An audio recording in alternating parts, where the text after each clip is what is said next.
സംയുക്ത കിസാൻ മോർച്ചയുടെ നേതൃത്വത്തിൽ പഞ്ചാബിലെയും ഹരിയാനയിലെയും കർഷകർ ഒന്നിച്ചു നടത്തുന്ന ഡൽഹി ചലോ കർഷക മാർച്ച് പുനരാരംഭിച്ചു.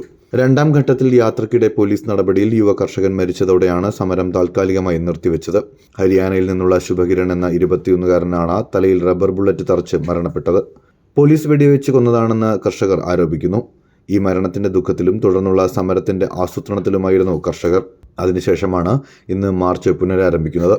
ഡൽഹിയിലെത്തി സമരം ചെയ്ത് അവകാശങ്ങൾ നേടിയതിനു ശേഷമേ മടങ്ങിപ്പോകൂവെന്നാണ് കർഷകർ ആവർത്തിച്ച് വ്യക്തമാക്കുന്നത്. ഡൽഹിയിലെത്തും മുന്നേ കർഷകരെ തടയുന്നതിനായി സർക്കാരും എല്ലാ സംവിധാനങ്ങളും തയ്യാറാക്കി കഴിഞ്ഞു.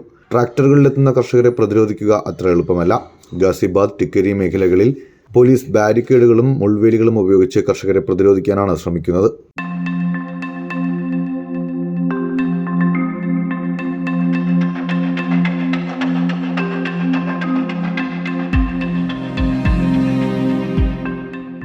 ശംഭു അതിർത്തിയിൽ ഉൾപ്പെടെ പരീക്ഷിച്ച് വിജയിച്ച രീതി അവലംബിക്കാനാണ് സർക്കാർ നിർദ്ദേശം. ഡ്രോണുകൾ ഉപയോഗിച്ച് കണ്ണീർ വാതകം പ്രയോഗിക്കാനും സാധ്യതയുണ്ട്.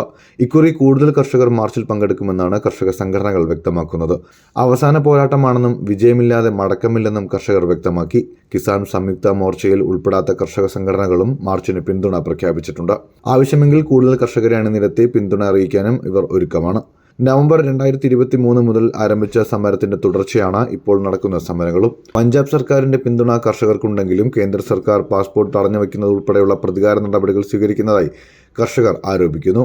9 ആവശ്യങ്ങൾ മുന്നോട്ട് വെച്ചുള്ള ചർച്ചകൾ 5 തവണ നടന്നിട്ടും സമവായം കണ്ടില്ല. ഈ ഘട്ടത്തിൽ സമരം തുടരുകയല്ലാതെ മറ്റു മാർഗങ്ങളില്ലെന്നും കർഷക സംഘടനകൾ കൂട്ടിച്ചേർത്തു. ന്യൂസ് ഡെസ്ക് സമയം മലയാളം.